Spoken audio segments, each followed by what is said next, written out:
আজকের গল্প আত্মচিৎকার। সমগ্র পরিকল্পনায়, পরিচালনায় ও গল্প পাঠে রয়েছি আমি এসডি পান্ন।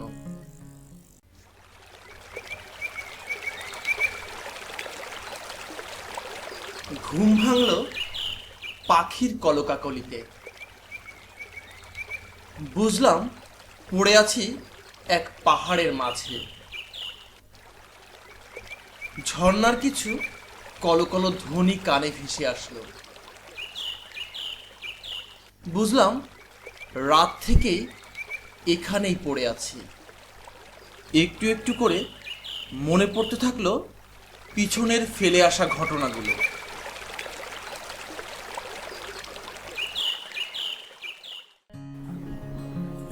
আমরা ছোটবেলা থেকেই ভ্রমণ পিয়াসু। আমরা ঠিক বলছি, আমরা কয়েকটা বন্ধু, আমার কয়েকটা সহপাঠী ছিল যারা সব সময়ের জন্যই ভ্রমণ করতে পছন্দ করত।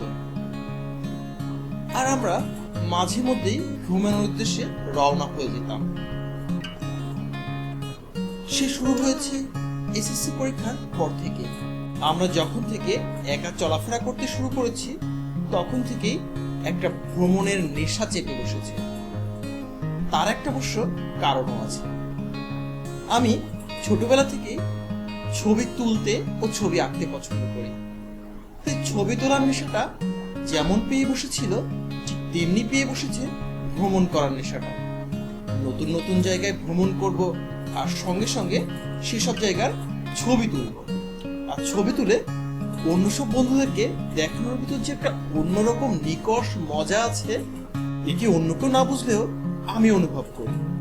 যে কারণে আমার ভ্রমণের নেশাটা একটু অন্যদের তুলনায় বেশি হয়ে থাকে।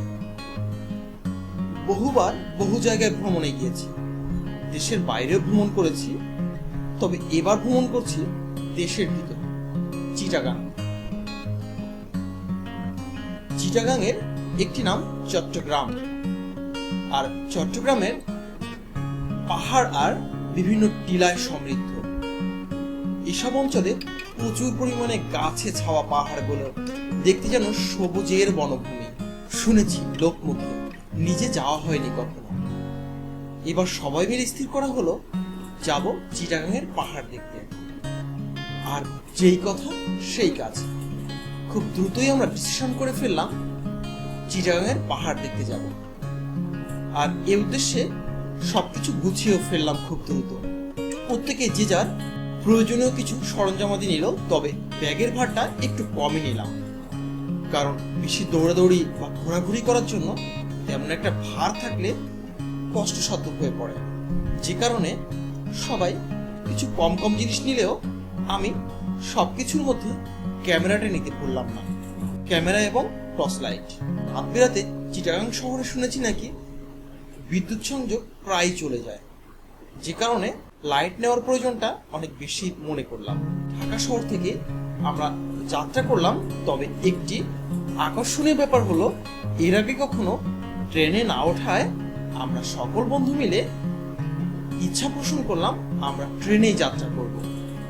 আর ট্রেন যাত্রাটা অনেক বেশি মজার হবে, যেহেতু একবার ট্রেন যাত্রার প্রথম অভিজ্ঞতাও হবে, তেমনি ট্রেনে ওঠার মজাটাও অনুভব করা যাবে। যে কারণে বেশ কয়েকদিন আগেই আমরা ট্রেনের টিকিট কেটে রেখেছিলাম। আমরা রওনা হলাম সন্ধ্যার মুহূর্তে। সমস্ত রাত ট্রেন চলবে, সকালে আমরা চিটাগাং শহরে পৌঁছাবো। আর সেখান থেকেই শুরু হবে আমাদের পাহাড় যাত্রা, পাহাড় ভ্রমণ, পাহাড় দেখার সেই ইচ্ছা। অদম্য ইচ্ছা নিয়ে আমরা বিকালেই বেরিয়ে পড়লাম। সবাই যে যার কাঁধে ব্যাগ। আমরা সঙ্গে আছি চারজনের ভিতর আমার একটি বন্ধু নাম রতন। ও আসলে ছোটবেলা থেকে একটু ডানপিটি টাইপের। আসলে ডানপিটি বললেই হয় না, মুখে যেমন কথায় উত্তর তেমনি সে খুব বেশি চঞ্চল। রোগা লিকলিকে চেহারা, ফর্সা টাইপের, দেখলে খুবই সুন্দর লাগে। তবে দুষ্টুমিটা ওই সৌন্দর্যের ভিতরেই লুকানো থাকে। ও যখন কথা বলে তখন মিথ্যা কথাগুলোকেও সত্যি বলতে মনে হয়। জানি মিথ্যা, তারপর ওর কথাগুলো এতটাই বেশি বাস্তবমুখর হয় যে সত্যি বলে মনে হয়। তাই ওর দুষ্টুমিগুলো শুনতেও অনেক বেশি ভালো লাগে, যে কারণে একটু মিথ্যা বললেও ওকে আমি অন্যরকমভাবে পছন্দ করি।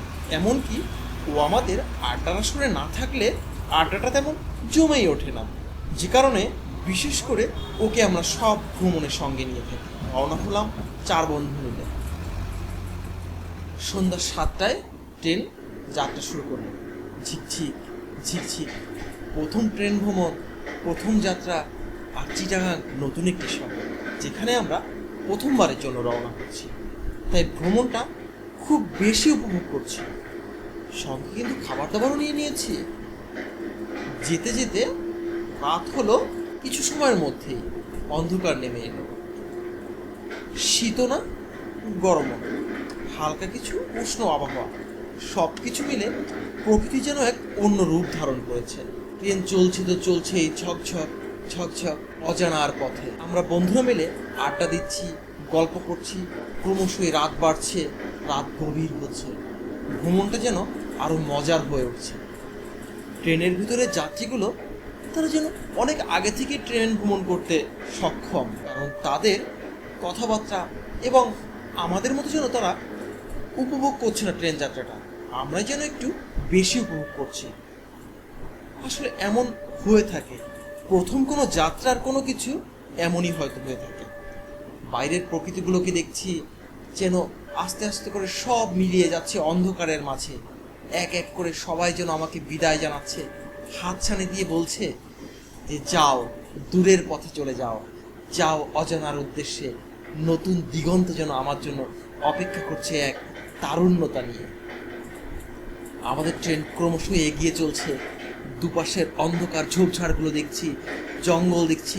এখনো পাহাড়ের ছোঁয়াটা তেমন একটা পড়েনি, কারণ চিটাগাং শহর এমন খুব বেশি দূরে।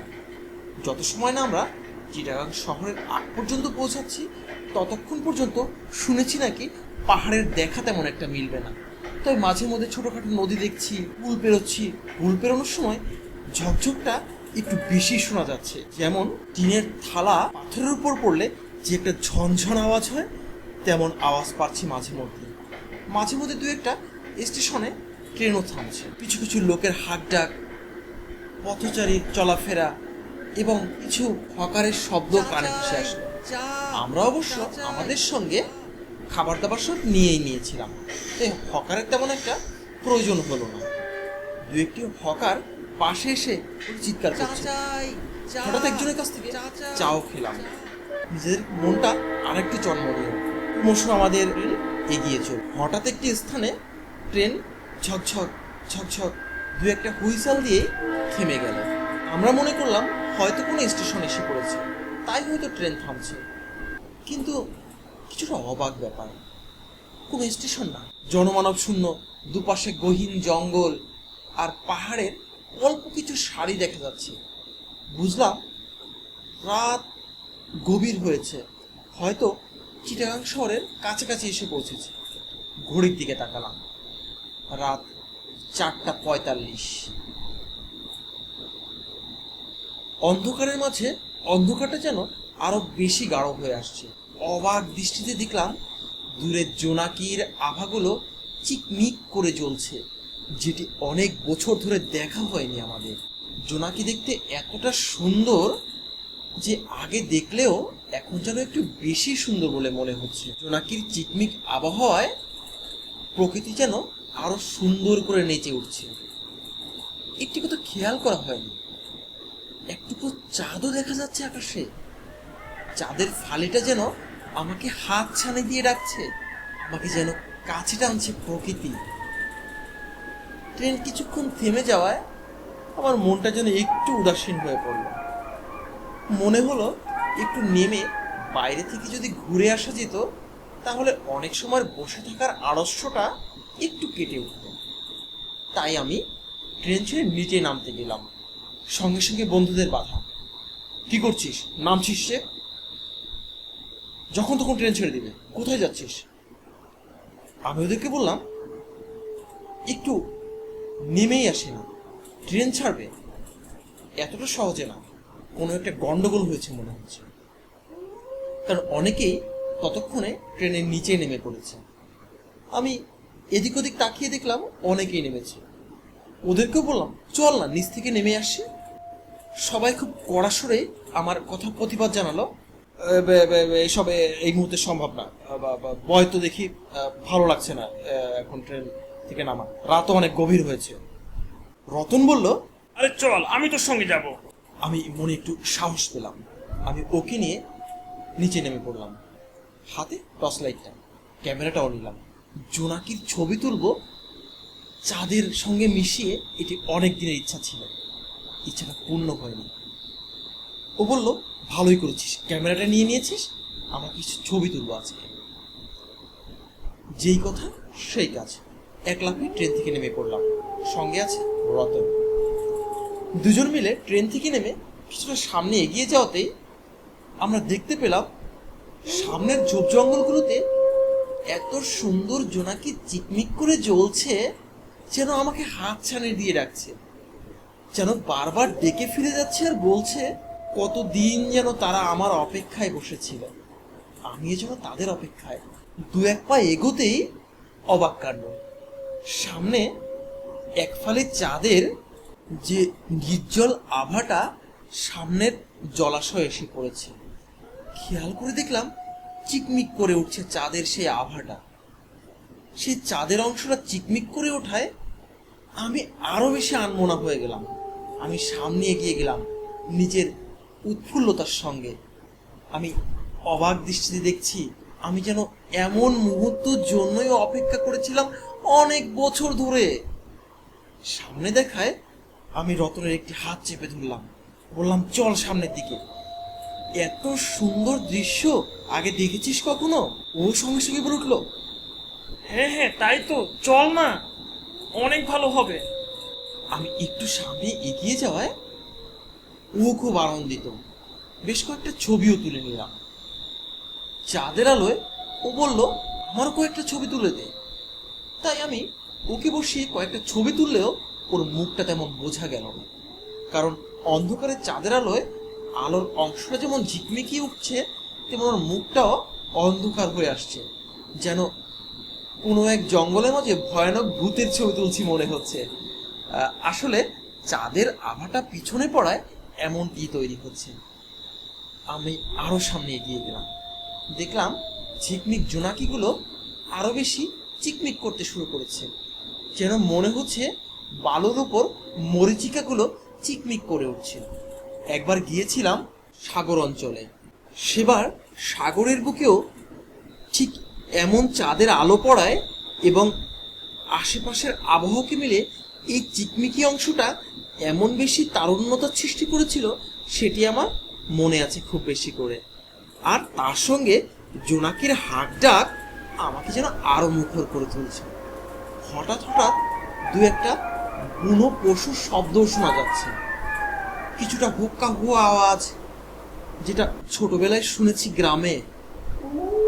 সেই শিয়ালের ডাক অনেক বছর ধরে শোনা হয়নি।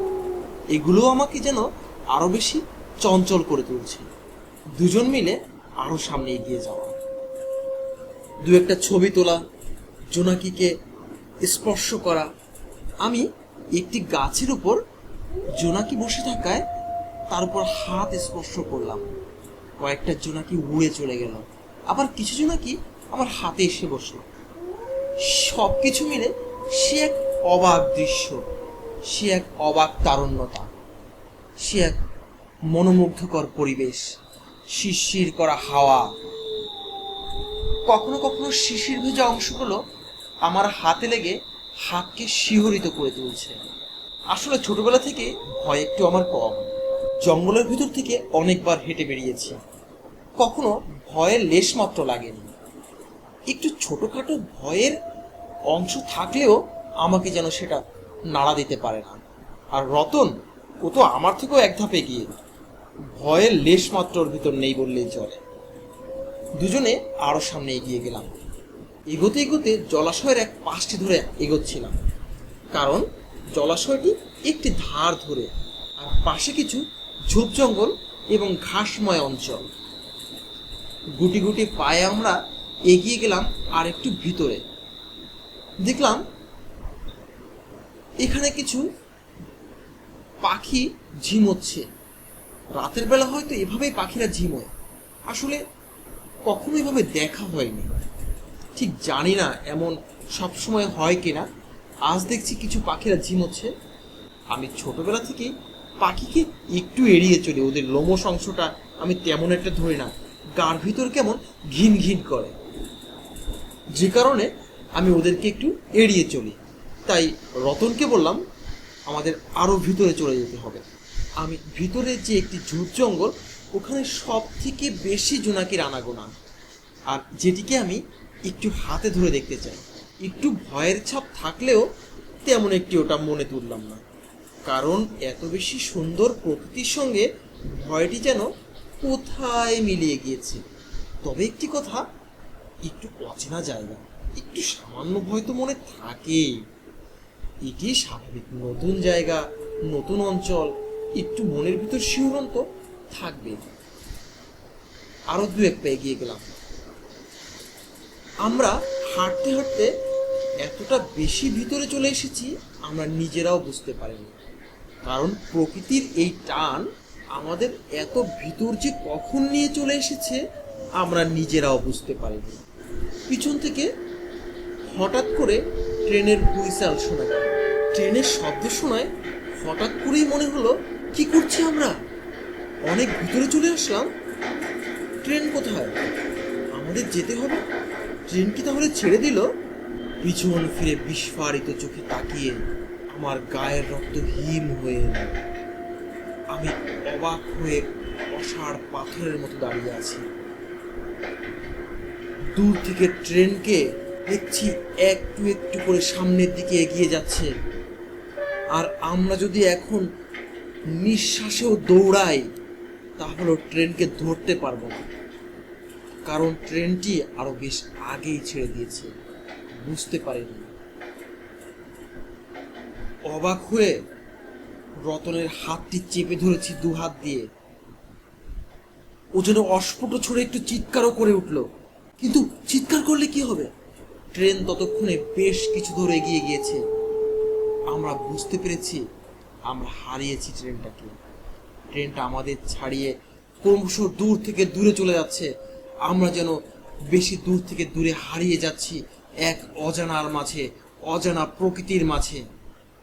এই গহীন জঙ্গল তখন দু চোখে যেন অচেনা মরুভূমি মনে হলো বিশাল মরুভূমির মাঝে আমরা দুইটি মাত্র প্রাণের ছায়া দাঁড়িয়ে আছি। ভয়ে, কষ্টে, দুঃখে অসাড় পাথর হয়ে আছি।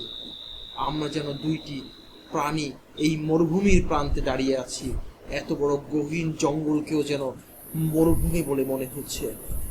ভয়টা যেন ক্রম থেকে ক্রমশ বেড়ে আসছে, কারণ জোনাকির আলোগুলো যেমন প্রকৃতির আভায় আমাদেরকে প্রাণবন্ত করে তুলেছিল, সেই জোনাকিগুলোই যেন মনে হচ্ছে আমাদের আস্তে আস্তে গলা চেপে ধরছে। অন্ধকার যেন আমাদেরকে গ্রাস করছে। ভয়ে ভয়াত্ম কণ্ঠে আমরা যেন চিৎকার করে উঠছি, আত্মচিৎকার, যে আত্মচিৎকার আমাদেরকে ক্রমশ মেরে ফেলছে, গলা টিপে হত্যা করছে আমাদের। কিছুই করার নেই এখন। কত দূরে জনমানব আছে, কোথায় বা জনমানব আছে, কোথায় বা স্টেশন, কোথায় আমরা আছি কিছুই আমরা জানি না। রতনও আমার হাতটি চেপে ধরেছে খুব শক্ত করে। দুজনেই যেন মনের ভয়ে কাঁপছি। এ যেন কোনো ভয় না, এ এক আতঙ্ক, এ এক শেষ হয়ে যাওয়ার কাহিনী। মনে হয় আমরা এখনই এই মুহূর্তে যেন অজানার উদ্দেশ্যে এসে হারিয়ে যাচ্ছি এক গহীন জঙ্গলের দ্বীপান্তরের প্রান্তরে। রাত 4:45, তখনই আমরা ট্রেন থেকে নেমেছিলাম। এখন 5টা বাজে, তবে সকাল হতে বেশি দেরি নেই, হয়তো আর 1 ঘন্টা, অর্থাৎ 5টা থেকে 6টা বাজলেই হয়তো সকালের আলো ফুটবে। তখন হয়তোবা আমরা কিছুটা প্রাণের আশ্বাস পাবো। কিন্তু এই রাতে এই গভীর জঙ্গলে আমরা যেন দু হাতের কাছেও কিছু দেখতে পাচ্ছি না। এক ফালি চাঁদ আকাশে থাকলেও সেটি যেন ক্রমশ ফিকে হয়ে আসছে। প্রথম যখন ট্রেন থেকে নেমেছিলাম এই চাঁদকেই যেমন প্রকৃতির এক অন্যরকম তারুণ্যতা মনে হয়েছিল, আর এখন যেন সেই চাঁদকেই মনে হচ্ছে কষ্টের আভা, যেন অভিশাপ। কিছুই করার নেই আমাদের, তাই নিজেদের জীবনকে নিজেরাই এগিয়ে নিয়ে যেতে হবে। দুজনে চুপিসারে বললাম আমরা রেল লাইনের দিকে এগোই, আর অন্ধকারের এই অংশটুকু আমরা রেল লাইনের উপরেই কাটিয়ে দিব। আমরা দুজনে রেল লাইনের উদ্দেশ্যে সামনে এগোতে থাকলাম। কিছু দূর এগোতেই হঠাৎ যে কখন পায়ের নিচের মাটি শেষ হয়ে জলাশয় এসে পড়েছে বুঝতে পারিনি এক বিন্দু। হঠাৎ আমি হুমড়ি খেয়ে পড়লাম সামনের জলাশয়ে। রতন চিৎকার করে উঠল, ও আমাকে চিৎকার করে টেনে উপরে তুললো। ততক্ষণে ক্যামেরাটা ভিজে একাকার, কাদায় মাখামাখি। আমি অনেকটা কাদায় মেখে একাকার, ভিজে গা। তারপরও কিছুটা অংশ ধুয়ে নিলাম। ধুলে কি আর ওই জলাশয়ের পুরনো কাদার গন্ধ? রতন আমাকে হাত ধরে টেনে তুলল। ততক্ষণে ক্যামেরা আর আমার জামা কাপড় ভিজে একাকার, মরার উপর ছাড়ার ঘা। একদিকে যেমন কষ্টে ভয়ে অন্ধকারে আমরা ঘেমে নিয়ে স্নান, তেমনি অন্যদিকে প্রকৃতিও যেন আমাদের সঙ্গে বিরূপ প্রতিক্রিয়া করছে। সেও যেন আমাদেরকে এই অবস্থায় পেয়ে হাস্য করার তুচ্ছতাচ্ছিন্নতায় যেন এক রঙ্গমঞ্চ তুলে ধরেছে। সে যেন আমাদেরকে এই মুহূর্তে উপহাস করছে। কিছুই করার নেই আমাদের, প্রকৃতির কাছে আমরা যেন এক বন্দী, দুইটি জীব। অনেক কষ্টের মাঝেও আমরা সামনের দিকে এগিয়ে গেলাম। 10 মিনিট ধরে হাঁটলাম, কিন্তু অবাক ব্যাপার, যেখানে 5 মিনিটে আমরা রেল লাইন ছেড়ে ভিতরে ঢুকেছিলাম, 10 মিনিট হাঁটার পরও আমরা রেল লাইনের টিকিটিও দেখতে পেলাম না। কারণ আমি একটি কথাই বুঝতে পারলাম, আমরা রেল লাইনের দিকে না এগিয়ে আমরা হয়তো ভুলক্রমে অন্যদিকে এগিয়ে চলেছি। ততক্ষণে রতনও কথাটা বুঝতে পেরে ও আমাকে হঠাৎ করে ছোট্ট আওয়াজ দিয়ে বলল, ভুল করেছি আমরা। আমি যখন সম্মত হলাম কথাটায়, তখন আমাদের আর কিছু করার নেই। কারণ অন্ধকারটি এমনই অবস্থায় ছিল, কোন দিকে রেল লাইন, আর কোন দিকেই বা জলাশয়, আর কোন দিকেই বা সেই জোনাকির অপলোক প্রকৃতির সৌন্দর্য, কিছুই যেন আর চোখে পড়ছে না। 1 পা 2 পা করে সামনে এগিয়ে যাচ্ছি, কিন্তু জানি না কোথায় যাচ্ছি। পথ হাতড়ে আগাচ্ছি। ততক্ষণে হাতের টর্চ লাইটটা জ্বালাতে চেষ্টা করেছি বহুবার, কিন্তু ওটি পানিতে ভিজে তখনই নষ্ট হয়েছে। ক্যামেরাটার অবস্থা কি ওটা দেখার সময় নেই এখন। কিছুটা দূর সামনে এগোতেই বুঝলাম আমরা কিছুটা উঁচু টিলার উপর এসে পড়েছি। সামনে কিছুটা পাহাড় আছে, পাহাড়ে কোনোদিন ওঠা বা দেখাও হয়নি, সেখানে আজ রাতের অন্ধকারে পাহাড়ের টিলা পেরোচ্ছি। কতটা বেশি আনন্দদায়ক আর কতটা বেশি মনোমুগ্ধকর তোমরাই বুঝতে পারছো। এ যেন ভয়ের মধ্যে এক অন্যরকম আনন্দকে পাওয়া। আসলে আনন্দ ঠিক না, এটি এক নতুন ভয়ের জন্য অপেক্ষা করা। এ যেন মৃত্যুর জন্য এক নতুন পদক্ষেপ, এ যেন মৃত্যুর এক নতুন তারুণ্যতা, প্রতি মুহূর্তকেই নিজেকে খুঁজে পাওয়া। আমরা 2-1 পা পেরিয়ে সামনে এগিয়ে যাওয়ায় বুঝলাম সামনে খুব বড় এক খাদ। সামান্য একটুর জন্যেই পা ফসকে যেত। আর একটু খেয়াল করে দেখলাম এতটা গভীর খাদ যে নিচের অংশটা ভালো করে দেখাও যাচ্ছে না। পর মুহূর্তেই বুঝলাম সামনের খাদের ভিতর থেকে এঁকে বেঁকে নেমে এসেছে ঝর্ণার ধারা, নদীর অংশ মিলিয়েছে। তারপর মুহূর্তে খাদের পাশ কাটিয়ে হাঁটতে হাঁটতে চলে গেলাম আরো কিছু পাশের অংশে। এখানে অন্ধকারটা একটু হালকা হয়ে এসেছে, জঙ্গলটা একটু হালকা, চাঁদের আলোয় কিছুটা অংশ দেখা যাচ্ছে। আমরা আর 1 পা 2 পা করে সামনের অংশে পা বাড়াতেই হঠাৎ করে পা ফসকালাম দুজনেই। অবাক এক আত্মচিৎকার করে আমরা পড়ছি তো পড়ছি, নিচে কোথায় যে মিলিয়ে যাচ্ছি নিজেরাও জানি না। দু একবার গাছের সঙ্গে ঠোকর খেলাম, বুঝলাম পাহাড়ের ঢালেও ঠোকর খেলাম। মিনিট খানেক পর বুঝলাম কোথাও একটা এসে পড়েছি। কোনো অঞ্চল বা কোন এলাকা সেটা আমাদের বোঝার উপায় নেই, কারণ নিকষ অন্ধকার ততক্ষণে পুরোটি গ্রাস করেছে। আকাশের চাঁদটাও লুকিয়েছে মেঘের মাঝখানে। দুজন উঠে দাঁড়ানোর ক্ষমতা নেই। বুঝলাম রতনও আর আমার হাতের কাছে নেই। ওকে অস্ফুট স্বরে দু একটি ভাঙা গলা চিৎকারে ডাকতে চেষ্টা করলাম, কিন্তু ওকে ডাকলেও হাতের কাছে পেলাম না, গলার আওয়াজেও ওকে পেলাম না। কখন যে অসাড় হয়ে নিজের জ্ঞান হারিয়েছি নিজেও জানি না।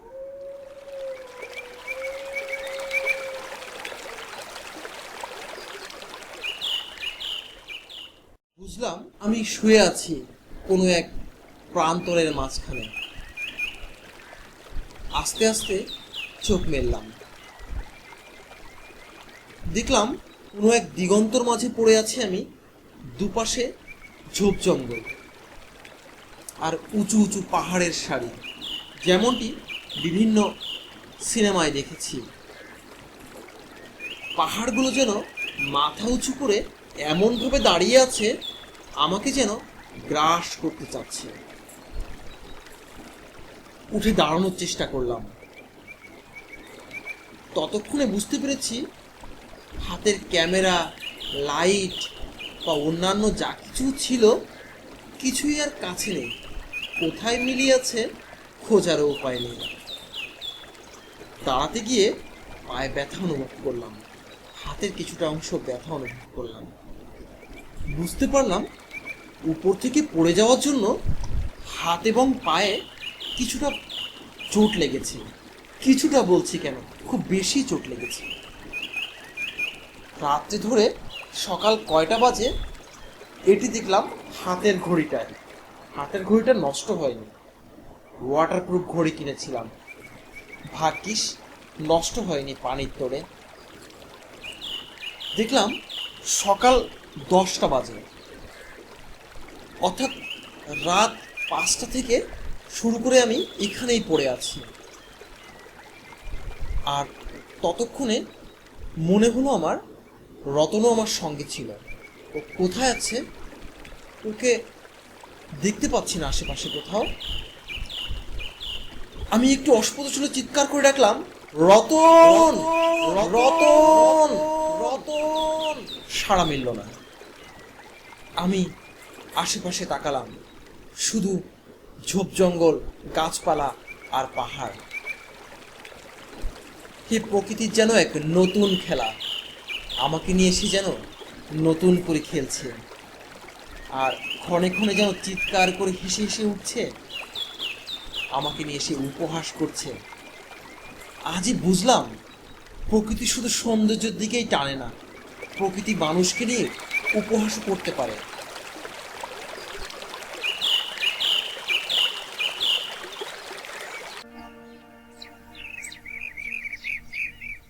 কিছুটা সময়ের মধ্যেই নিজের পায়ে ভর করে উঠে দাঁড়ালাম, কিন্তু এক অবাক ব্যাপার, শরীরের কোথাও তেমন একটা ব্যথা অনুভব করছি না। শরীরটা অনেকটা হালকা লাগছে, চনমনে লাগছে অনেকটা। নিজেকে যেন প্রকৃতির এক অন্যরকম দান বলে মনে হচ্ছে। চোখের সামনে এত কষ্টের মধ্যেও যে এক অপলক দৃষ্টিতে যে সৌন্দর্য দেখছি, শুধু মন না প্রাণও যেন ভরিয়ে তুলছে। সামনে দিগন্ত জোড়া ফাঁকা মাঠ, তার সামনে কালজয়ীর মতো দাঁড়িয়ে আছে উঁচু উঁচু পাহাড়। পাহাড়ের গা বেয়ে নেমে আসছে ঝর্ণাধারা, আর ঝর্ণাধারা মিলাচ্ছে সামনের নদীতে। এ এক যেন প্রকৃতির অপলক সৃষ্টি। দু চোখে যেন দেখে বিশ্বাস করতে পারছি না।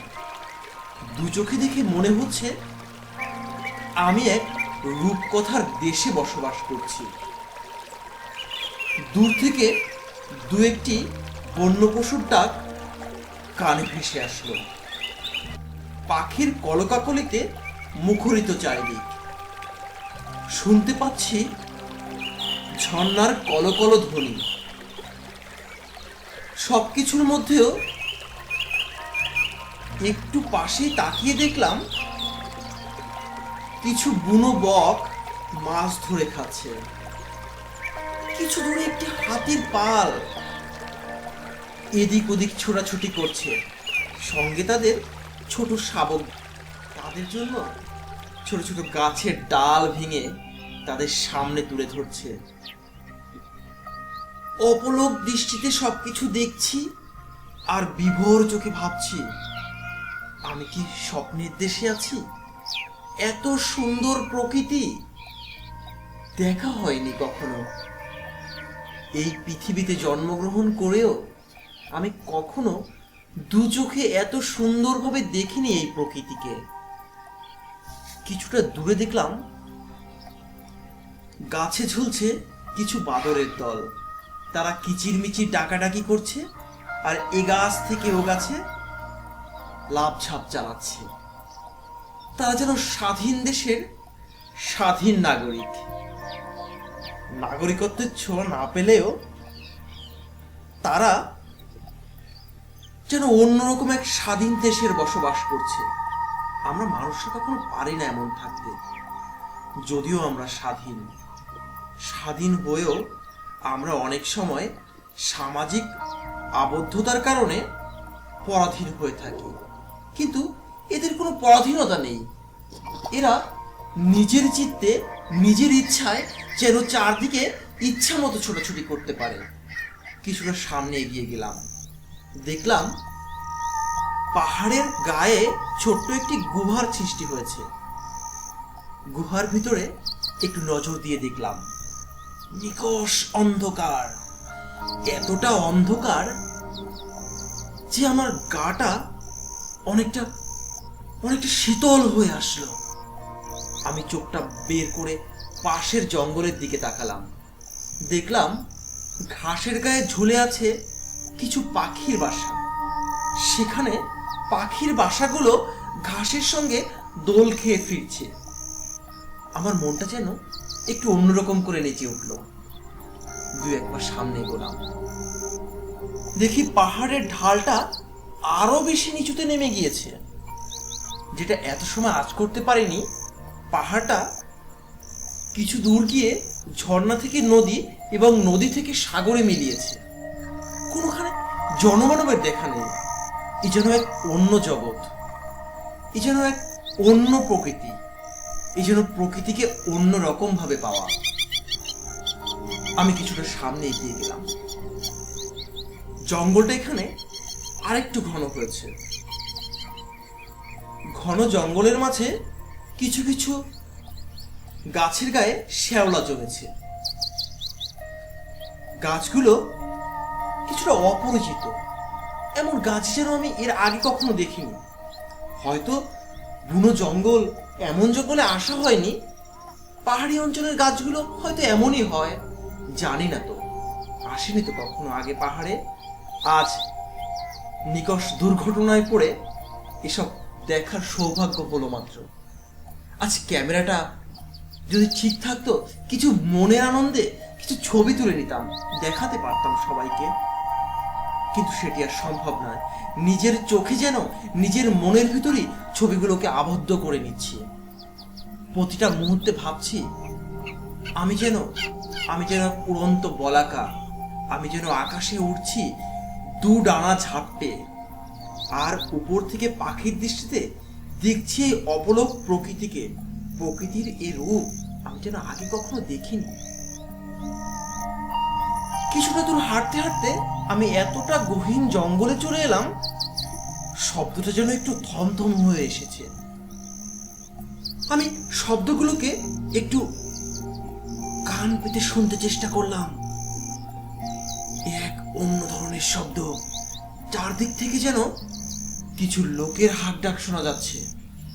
অনেকটা বুনো লোকের চিৎকার বলে মনে হলো। আমি অল্প সময়ের মধ্যেই লুকিয়ে পড়লাম এক গাছের গহীনে, গাছের কোঠরে।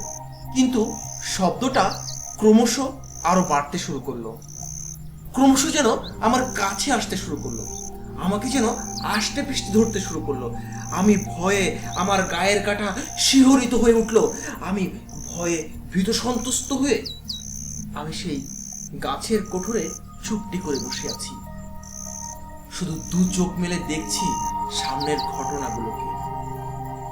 দেখলাম দূর থেকে এক বুনো শুয়োরের দল হুড়মুড় করে আমার সামনে থেকে চলে গেল। তার পিছন পিছন ছুটে আসছে কিছু সাঁওতালি নারী। তাদের হাতে বল্লম, মাথায় পাখির পালক, পরনে ছোটখাটো কিছু পোশাক, গাছ দিয়ে তৈরি। আমার মনে হলো অনেক পুঁথি, অনেক গ্রন্থে পড়েছি এদের কথা, কিন্তু এখনো মানুষ গাছের ছাল পড়ে থাকে? এখনো মানুষ এমন পাতা এবং প্রকৃতির সঙ্গে মিলিয়ে থাকতে পারে? আমি ভাবতে পারিনি। আর চোখের সামনে এগুলোকে দেখে নিজেকে আরো বেশি আজব মানুষ বলে মনে হচ্ছে আমি প্রাচীন যুগে চলে এসেছি। চোখের সামনে এসব দেখে নিজেই অবাক হলাম। কিছু সময়ের মধ্যে দেখলাম হঠাৎ এক হরিণের দল সামনে দিয়ে হড়হড় করতে করতে ছুটে পালালো। দুটি হরিণকে তারা নিজে হাতে ঘায়েল করলো। সাঁওতালি কন্যারা এমনই হয় হয়তোবা, অনেক শক্তির অধিকারী। তারা কিছুক্ষণের মধ্যেই পশুটাকে ছিন্ন ভিন্ন করে ছিঁড়ে ফেললো। আর চোখের সামনেই তাদের কাঁচা মাংসগুলোকে হাতের সামনে চিবিয়ে চিবিয়ে খেতে দেখলাম। গায়ের কাঁটা শিউরে উঠল। এখনো পৃথিবীতে এমন মানুষ আছে যারা কাঁচা মাংস খায়? আমি বসে আছি সেই গাছের ফোকরে, আমার হাত পা যেন অবশ হয়ে আছে। আমার পাশ থেকে সাঁওতালিগুলো চলে গেলেও তারা যেন আমাকে দেখতে পেল না। অনেকটা আমার গায়ের সঙ্গে তাদের শিহরণ অনুভব করলাম, কিন্তু তারা যেন আমাকে বুঝতেও পারল না। তাদের নজর যেন ওই পশুর দিকে, পশুর মাংসর দিকে। তারা যেন এক মাংস খেকো, এক নৃশংস প্রাণী যারা মাংসাশী পশুর মতো আচরণ করে। আমি দু চোখে তাকিয়ে দেখছি আর অবাক হয়ে তাদের কথাই ভাবছি। কিছু সময়ের ভিতরেই তারা যেন গহীন জঙ্গলের আধারে মিলিয়ে গেল। গাছের ফোকল থেকে বেরিয়ে দেখলাম ছোট ছোট দুইটি বাদরছানা খেলা করছে গাছের উপরে। তারা যেন ছোট দুই বাচ্চা, ছোট দুই অবুঝ শিশু। তারা যেন গাছের উপর অপলক দৃষ্টিতে হাত নাড়িয়ে আমাকে হাতছানি জানাচ্ছে, আমাকে যেন বিদায় জানাচ্ছে তারা। আমি অবাক হয়ে তাদের দিকে তাকাচ্ছি আর একটু পিছন ফিরে হাঁটছি, কখনো সামনে কখনো পিছনে। দেখতে দেখতে হঠাৎ করে একটি গাছের সঙ্গে ঠোকর খেয়ে পড়ে গেলাম পাশের ঝোপ জঙ্গলের মাঝে। একটু কষ্ট করেই তাল সামলিয়ে উঠে দাঁড়ালাম, এগোলাম সামনের দিকে। এখানে গাছগুলো গুল্ম লতায় ভরা, লতায় লতায় ছেয়ে আছে চারদিক। লতার সঙ্গে কি যেন এক ফল, আমি এই ফল আগে দেখিনি কখনো। সেই কাল সন্ধ্যায় খেয়েছিলাম, এখন পর্যন্ত কিছু মুখে তুলিনি। ক্ষুধাও লেগেছে অনেক। ভাবলাম কিছু ফল ছিঁড়ে খেয়ে নি। গাছ থেকে ছিঁড়লাম দু একটি ফল। গুল্মলতায় এমন ফল হয় আগে কখনো বুঝিনি। হাতের সামান্য কিছু টানে ছিঁড়ে আসলো ফলটি, কামড়ে খেলাম। এত চমৎকার মিষ্ট ফল আমি যে আগে কখনো দেখিনি, কখনো খাইনি। বুঝলাম তখন এক একটি কামড়ে মনে হচ্ছে অমৃতের সুধা পান করছি।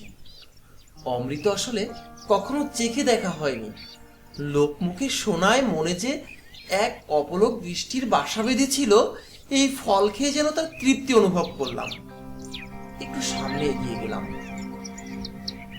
দেখলাম কিছু হরিণ শাবক এলোপাথারি ভাবে ঘুরে বেড়াচ্ছে।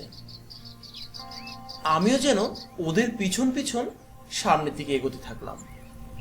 দেখলাম কিছু ইঁদুরছানা হঠাৎ করে গর্তে ঢুকছে, আবার বের হয়ে আসছে। কিছুক্ষণের ভিতরই মনে হলো রতনের কথা।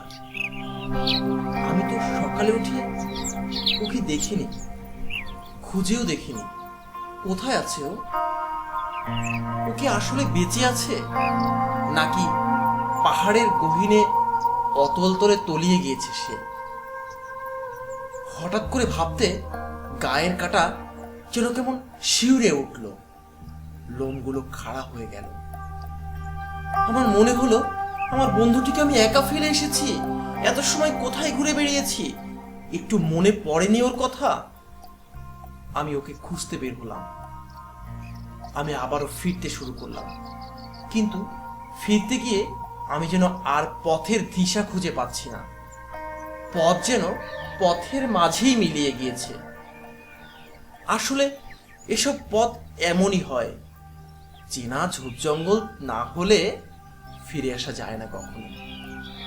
কখনো পথ, কখনো ছোট নদী, কখনো বা সাগরে মিলিয়েছে। হয়তো বা এমনি করতে করতেই এক সময় সাগর সাগর আর সাগরে অতল তলে তলিয়ে গিয়েছে। হয়তো তারপর আর জনমানব নেই। আবার এমনও হতে পারে সামনের পথপ্রান্ত গেলেই লোক জনসমাগম মিলতে পারে, ফিরে পেতে পারি আমার পরিচিত মানুষদের দেখা।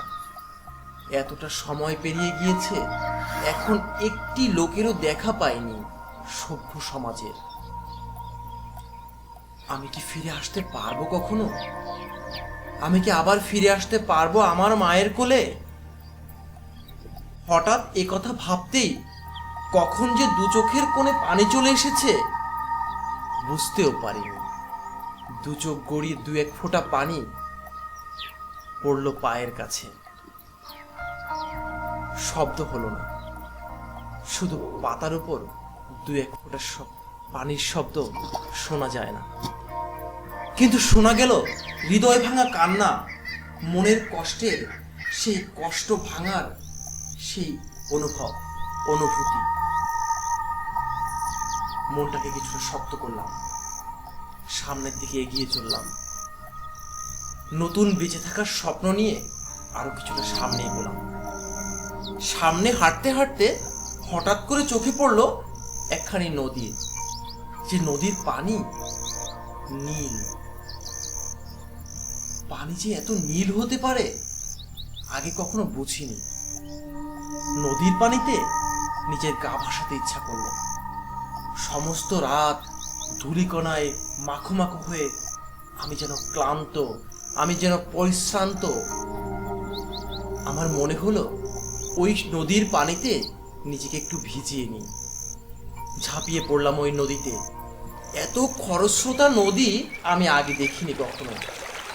হয়তো পাহাড়ের গা বেয়ে নেমে আসা ঝর্ণার নদী এমনই খরস্রোতা হয়, ভাসিয়ে নিয়ে যায় দুকুলকে। থাকতে চায় না কারো বাঁধ বাঁধন ছিঁড়ে যেন সামনের দিকে ভেঙে চুরে এগিয়ে যেতে চায়। এই জন্য এক ঝড়ের পূর্বাভাস। কিছুক্ষণেই বুঝলাম ভুল করেছি আমি এমন খরস্রোতা নদীতে নেমে। আমাকে আষ্টে পিষ্টে ভেঙে চুরে ছিটকে যেন ফেলে দিল ওই পাশের প্রান্তে। আমি অনেক কষ্টে নদীতে জমে থাকা কোনো এক ঝোপের ডাল ধরে আমি কুলে উঠলাম। ভিজে জমে ঘেমে নেই আমি একাকার হয়ে আছি। উপাসে উঠতেই আমি দেখলাম কি যেন পড়ে আছে এক তেপান্তরের মাঝে। দূর থেকে দেখে খুব পরিচিত মুখ বলে মনে হলো। দূর থেকে দেখে মনে হলো আমার পরিচিত কেউ, আমি তাকে অনেক বছর ধরে চিনি, সে যেন আমারই অংশ। আমি অবাক হয়ে এগিয়ে গেলাম। দেখলাম দাঁড়িয়ে আছে রতন, আমার বন্ধু, আমার প্রিয় রতন। ও দাঁড়িয়ে আছে, আর ওর সামনে আছে পড়ে থাকা একটি লাশ। ও সেই লাশের হাত ধরে হাউ মাউ করে কাঁদছে আর চিৎকার করে তাকে ডাকছে। একবার যেন তাকে ঝাঁকুনির মাধ্যমে জীবিত করে তুলতে চেষ্টা করছে। আমি ওর কান্না দেখে অবাক হয়ে গেলাম। আমি রতনকে চিৎকার করে ডাকছি, রতন রতন রতন। রতন যেন আমার কথা শুনতে পাচ্ছে না। ও যেন ওই মৃত শবের কান্না নিয়ে ব্যস্ত, ওই মৃত লাশকে নিয়ে ব্যস্ত। সে মৃত ওই পড়ে থাকা সব দেহকে নিয়ে ব্যস্ত। আমি দৌড়ে ঝাপটে ওর কাছে গিয়ে ওর পিঠ ধরে ঝাঁকাচ্ছি, ওকে বলছি আমি পিছনে, দেখ আমি এসেছি। কিন্তু ওর যেন আমার প্রতি কোনো খেয়াল নেই, আমাকে দেখার জন্য ওর সামান্যতম অনুভূতিও নেই। ও যেন আমার কথা শুনতেও পাচ্ছে না। ওর সামনের পড়ে থাকা ওই সব দেহ নিয়ে ওর চিন্তা। আমি একটু সামনে তাকিয়ে দেখলাম দেহটি আমি পড়ে আছি প্রান্তরের মাঠের মাঝে মৃত লাশ হয়ে। আর রতন তাকে বুকে জাপটে ধরে নিয়ে হাউ মাউ করে কাঁদছে আর নিজের আত্মচিৎকার করছে। ততক্ষণে আমি বুঝলাম আমি আর পৃথিবীতে নেই, আমি আর তোমাদের মাঝে নেই। এত সময় আমি আত্মা হিসেবে ঘুরে বেরিয়েছি। আমি নিজেকে আর সামলাতে পারলাম না। আমি দূর থেকে শুধু আত্মচিৎকারে কাঁদতে শিখলাম আর কাঁদতে শুরু করলাম। আমি আর কখনো আমার আপন মানুষের কাছে ফিরে যেতে পারবো না, এ কথা চিন্তা করে আমি কাঁদতে কাঁদতে ওখানেই বসে গেলাম। কিন্তু কেউ আমাকে সান্ত্বনাটুকুও দিতে এলো না। কেউ আমার জন্য নেই, সামান্য সান্ত্বনাও আমাকে দেয়। একটা লোক পর্যন্ত নেই কেউ আমাকে এমন সান্ত্বনা দিয়ে আমাকে এখান থেকে ফিরিয়ে নিয়ে যাবে। আমি শেষ হয়ে গেলাম, আমি শেষ হয়ে গেলাম, আমি শেষ হয়ে গেলাম।